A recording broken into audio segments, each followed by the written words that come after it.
तो हेलो दोस्तों, कैसे हैं आप सब लोग। आई होप कि आप सब लोग अच्छे होंगे।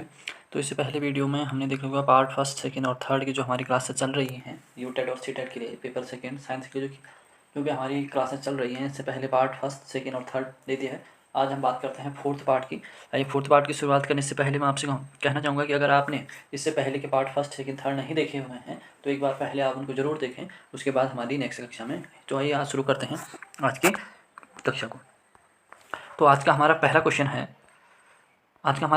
है वॉशिंग मशीन किस सिद्धांत पर कार्य करता है। कि किसके सिद्धांत पर करता है। जो वॉशिंग मशीन है वो किसके सिद्धांत पे, अपकेंद्रण के सिद्धांत पे क्या करता है, कार्य करता है। उसका नेक्स्ट क्वेश्चन है हमारे न्यून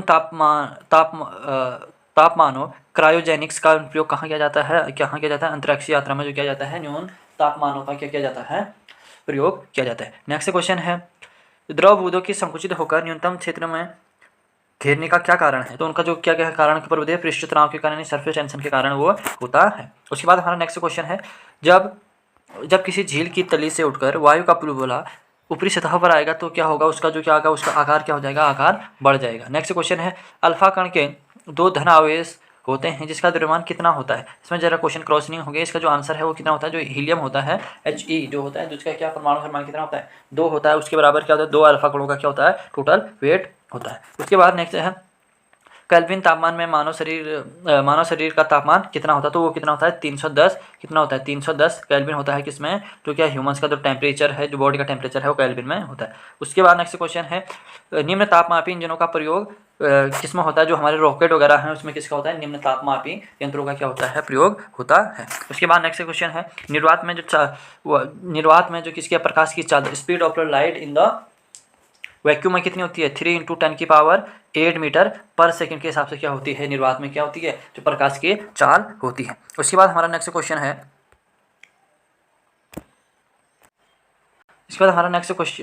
है एक खगोलीय की मात्रा की औसत क्या है, औसत दूरी किसमें मापी जाती है। जो हमारा क्या है खगोलीय की मात्रक होता है वो किसमें, सूर्य और पृथ्वी के बीच की जो कितनी है डिस्टेंस है उसको मापने में क्या किया जाता है, खगोलीय मात्रक का यूज किया जाता है। उसके बाद निम्नलिखित में बता दिया था कि किसने बता दिया था कि क्या सभी वस्तुएं पृथ्वी के गुरुत्व से आकर्षित होती है। तो इससे पहले किसने बता दिया था, न्यूटन साहब से पहले किसने बता दिया था, हमारे आर्यभट्ट साहब ने बता दिया था कि सभी वस्तुएं क्या होती हैं, निर्वात में क्या कहते हैं, सभी वस्तुएं पृथ्वी की ओर आकर्षित होती है। नेक्स्ट क्वेश्चन है जेट इंजन किस सिद्धांत पर कार्य करता है। तो ये किसी होता है रेखीय संवेग जो संरक्षण है उस पर क्या करता है, लीनियर जो मोमेंटम है कंजर्वेशन के मेथड पे इस पर क्या करता है, ये कार्य करता है। साइकिल चलाना चालक को प्रारंभ में अधिक बल लगाना पड़ता है क्योंकि चालक क्या करता है, जड़त्व क्या करने विजय पाने पर क्या रहता है। अब जड़त्व क्या होता है कि जब कोई वस्तु क्या है विराम अवस्था में है तो किस में रहेगी, विराम अवस्था में रहेगी। जब किस में है, गतिमान है तो किस में रहेगी, गतिमान रहेगी। इसका जो अपोज करता है उसको क्या कहते हैं, जड़त्व यानी इनर्शिया कहा जाता है। उसके बाद नेक्स्ट क्वेश्चन है हमारा बायोलॉजी शब्द का प्रयोग सबसे पहले किसने किया। बहुत ही ज़्यादा क्या है इंपोर्टेंट क्वेश्चन है। सबसे पहले किसने किया, लैमार्क तथा टेरीविनस ने क्या था, जो बायोलॉजी शब्द है इसका प्रयोग किया था। उसके बाद हमारा नेक्स्ट क्वेश्चन है वनस्पति विज्ञान के जनक कौन है। तो वनस्पति विज्ञान के जनक कौन है, थियोफेस्टर क्या है वनस्पति विज्ञान के जनक माने जाते हैं। वैसे चिकित्सा शास्त्र के जनक किसे माना जाता है, हिप्पोक्रेटस। जबकि इसकी पहले वीडियो में आपने जाना था कि क्या जो हमारे मेडिकल के स्टूडेंट होते हैं उनको किसकी समय दिलाई जाती है, तो हिप्पोक्रेटस की जो क्या है शपथ उनको दिलाई जाती है। और उसके बाद है पुष्पों के अध्ययन को क्या कहते हैं, पुष्पों के अध्ययन को कहते हैं एंथ्रोलॉजी। क्या कहते हैं, पुष्पों के अध्ययन को एंथ्रोलॉजी कहा जाता है। नेक्स्ट क्वेश्चन है वन अनुसंधान संस्थान कहाँ स्थित है। तो वन अनुसंधान संस्थान कहाँ है, देहरादून में स्थित है। ये बहुत बार पूछा गया क्वेश्चन है कि वन अनुसंधान संस्थान कहाँ स्थित है। नेक्स्ट क्वेश्चन है हमारा भारतीय वनस्पतिक सर्वेक्षण का मुख्यालय कहाँ है। तो कहाँ है हमारा, कोलकाता में क्या है, भारतीय वनस्पतिक सर्वेक्षण का मुख्यालय है।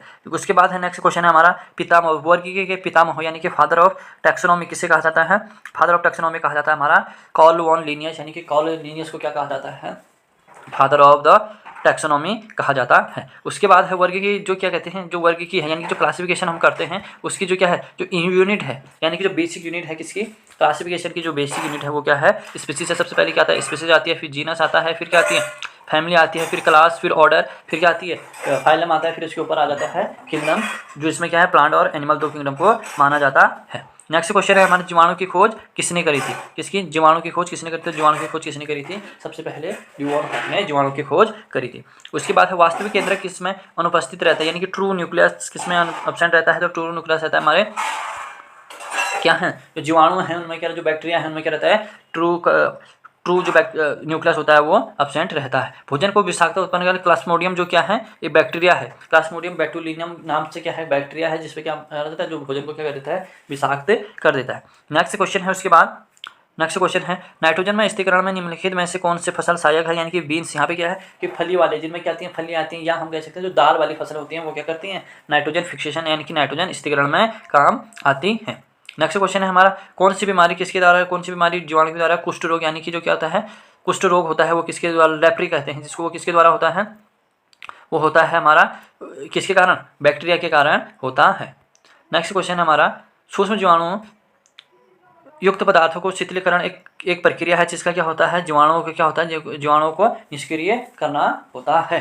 नेक्स्ट क्वेश्चन है, दूध से दही जमाने में क्या होता है, लैक्टोबैसिलस। ये क्वेश्चन कभी कभी घूम के आ जाता है कि कौन सा बैक्टीरिया क्या करता है, दूध को खराब करता है, तो इसका जो आंसर है वो क्या है, लैक्टोबैसिलस जो बैक्टीरिया है वो क्या करता है, दूध को खराब करता है, यानी कि दूध को किस में चेंज कर देता है, दही में कन्वर्ट कर देता है। उसके बाद क्या, वृक्षों की छाल पर उगने वाले कवकों को क्या कहते हैं, कार्टिकोल्स कहते हैं। किसको, जो वृक्षों के छाल पर जो क्या होते हैं, कवक उगते हैं, उनको क्या कहते हैं, कार्टिकोल्स उनको कहा जाता है। उसके बाद इसमें है कि कौन सी बीमारी क्या होती है, जो क्या होती है, स्कैबीज होती है, वो किसके कारण होता है, स्कैबीज किसके कारण होता है, तो वो किसके कारण होता है, कवक के कारण होता है, स्कैबीज होता है। नेक्स्ट लिखेंगे, लाइकेन दो पौधों के वर्गों से मिलकर बना था, कौन कौन से, कि लाइकेन किसका सहजीवन है। कभी कभी सीधा सीधा क्वेश्चन आ जाता है, लेकिन लाइकेन किस किस से मिलकर बना रहता है, तो क्या है, कवक और जो शैवाल है उससे मिलकर क्या बना रहता है, लाइकेन बना रहता है। लाइकेन किसका सूचक है, लाइकेन वायु प्रदूषण का सूचक है। क्यों, क्योंकि जब जहाँ क्या होती है, जिस एरिया में भी क्या होगा, एयर पॉल्यूशन होगा या वायु प्रदूषण होगी, उस एरिया में क्या नहीं उगता है, हमारा लाइकेन नहीं उगता है। नेक्स्ट क्वेश्चन है, किस जड़ के स्थान पर मूलाभास किसमें पाए जाते हैं, वो किसमें पाए जाते हैं, ब्रैफेट। ब्रैफेट में क्या होगा कि ऐसे थैलस लाइक स्ट्रक्चर बना रहेगा उसका, ऐसे ऐसे ऐसे क्या रहेंगे, उसमें क्या रहेगा, पूरा थैलस लाइक स्ट्रक्चर रहता है। आपने इसमें क्या है, ब्रायोफाइटा में, जिसमें उसमें क्या कहते हैं, ट्रू जो रूट होते हैं वो नहीं पाए जाते हैं। उसमें सबसे नेक्स्ट क्वेश्चन है, सबसे अधिक क्रोमोसोम किसमें पाए जाते हैं, तो सबसे अधिक जो क्रोमोसोम होते हैं वो किसमें पाए जाते हैं, टेरिडोफाइट्स में सबसे अधिक क्रोमोसोम पाए जाते हैं। नेक्स्ट क्वेश्चन है, जीवाश्म यानी कि लिविंग फॉसिल से किसे कहते हैं, तो साइकस को क्या कहा जाता है, लिविंग फॉसिल से कहा जाता है। नेक्स्ट क्वेश्चन है, उसमें श्वसन मूल किससे प्राप्त होते हैं, जो किसमें पाए जाते हैं, किससे क्या होता है, श्वसन मूल किसमें पाए जाते हैं, तो जूशिया यानी कि या तो मैंग्रोव के प्लांट होते हैं, जो कहाँ पाए जाते हैं, समुद्र के किनारे देखे होंगे आपने मैंग्रोव के प्लांट, या किसमें पाया जाता है, जूसिया के उसमें क्या पाया जाता है। नेक्स्ट क्वेश्चन है, साबूदाना किससे प्राप्त होता है, तो साबूदाना किससे प्राप्त होता है, साबूदाना होता है साइकस से क्या होता है, साबूदाना प्राप्त होता है। नेक्स्ट क्वेश्चन है, निम्नलिखित में से कौन सा जड़ नहीं है, आलू इसमें क्या नहीं है, जड़ नहीं है। आलू को क्या माना जाता है, जो खाने वाला होगा उगने के रूप में उसको माना जाता है। नेक्स्ट क्वेश्चन है, जो स्तंभ मूल होती है वो कैसे, अपस्थानी जड़ें, यानी कि क्या होती हैं, ये जड़ें कैसी रहती है, अपस्थानी जड़ें ऐसी ऐसी एक जगह क्या होगा, इस टाइप से क्या बनी रहेगी, ये जड़ें बनी रहती हैं। नेक्स्ट क्वेश्चन है, जड़ के किस भाग से विकसित होती हैं, जड़ें किस भाग से क्या होती हैं, विकसित होती है, तो क्या होता है, ये मूलांकुर होता है। जैसे सपोज करो क्या है, एक प्लांट है, इसकी मेन जड़ होगी, उसके बाद क्या होगा, इससे क्या करेंगे, छोटी छोटी क्या आएंगी, जो क्या है, जो हमारी रूट्स हैं वो आ जाएंगी, जिसको क्या कहते हैं, मूलांकुर कहा जाता है। उसके बाद हो गया नेक्स्ट क्या है, गाजर एक प्रकार का क्या है, गाजर को क्या माना जाता है, एक प्रकार का जड़ माना जाता है। नेक्स्ट है, हल्दी के पौधे को खाने योग्य कौन सा भाग है, जो उसका प्रकंद होता है, किसका, हल्दी की जड़ भी नहीं है, तना भी नहीं है, उसको क्या कहा जाता है, प्रकंद कहा जाता है, उसी को क्या किया जाता है, खाया जाता है। प्याज का कौन सा, जो हम तना क्या कहते हैं, प्याज का जो कौन सा पार्ट है, जो हम प्याज खाते हैं, जिसका यूज करते हैं खाने में, वो कौन सा पार्ट है, इसका तना इसका है। नेक्स्ट क्वेश्चन है, घरों में विद्युत की पूर्ति 220 वोल्ट पर की जाती है। 220 वोल्ट क्या औसत वोल्टेज दिखाता है, कितनी घरों में जो हमारी वोल्टेज आती है वो कितनी आती है, 220 आती है। कभी कभी क्वेश्चन आता है कि जो सामान्य घरों पे जो लाइट पे हमारे घरों में लाइट आती है वो कितनी आती है, 220 वोल्टेज आती है। नेक्स्ट क्वेश्चन है, परमाणु के नाभिक में होते हैं क्या क्या होता है, परमाणु के नाभिक में प्रोटॉन और न्यूट्रॉन। सपोज करो क्या है, नाभिक है, इसमें क्या बीच में क्या पाए जाएंगे, एक प्रोटॉन पाया जाएगा, एक न्यूट्रॉन पाया जाएगा, और इस पर क्या पाएंगे, साइडों पर क्या पाए जाएंगे, इलेक्ट्रॉन पाए जाते हैं। तो इसमें क्या पाया जाता है, प्रोटॉन और इलेक्ट्रॉन पाए जाते हैं। एम्पियर किसका मात्रक है, तो एम्पियर किसका मात्रक है, एम्पियर हमारा विद्युत धारा का क्या है, मात्रक है। उसके बाद शरीर संरचना के वर्गीकरण क्या है, जो शरीर की जो क्या होते हैं, लाबस्टर किससे होता है, क्रेस्टोजीनियस से क्या माना जाता है, इसका ये माना जाता है। उसके बाद करेंगे नाइट्रोजन फिक्सीकरण की क्षमता किसमें होती है। अभी इससे पहले भी मैंने बता दिया कि नाइट्रोजन फिक्सीकरण की जो संख्या होती है, देखो एक ही क्वेश्चन कितने बार रिपीट आ रहा है, किस किस टाइप से आ रहा है, तो वो किस में आ रहा है, जो चने वाली यानी कि जो चना है, या कोई भी क्या है, गहद है, मसूर है, किसी भी प्रकार की जो दाल है उसके जड़ों में क्या पाया जाएगी, या मटर कभी कभी इसलिए कहा जाता है, यहाँ पर मटर आ जाता है, पी आ जाता है, तो इसमें क्या पाई जाती है, हमारी जो नाइट्रोजन फिक्सीकरण जो क्षमता होती है वो पाए जाते हैं। इसके बाद हमारा नेक्स्ट क्वेश्चन है कि जो फ्यूज का क्या कार्य होता है, फ्यूज का कार्य क्या होता है, किसी भी उसकी क्या ना परिपथ की क्या करता है, फ्यूज रक्षा करता है। तो आज की क्लास है इतनी ही, मिलते हैं आप नई क्लास में। तब तक आप इस क्वेश्चन को रिपीट करते रहेंगे, एक बार दो नहीं, 2 बार 3 बार 4 बार देखते रहेंगे, क्योंकि अगर आप इनको देखते रहोगे तो ये क्या करेंगे, पेपर में आसानी होगी। Thank you.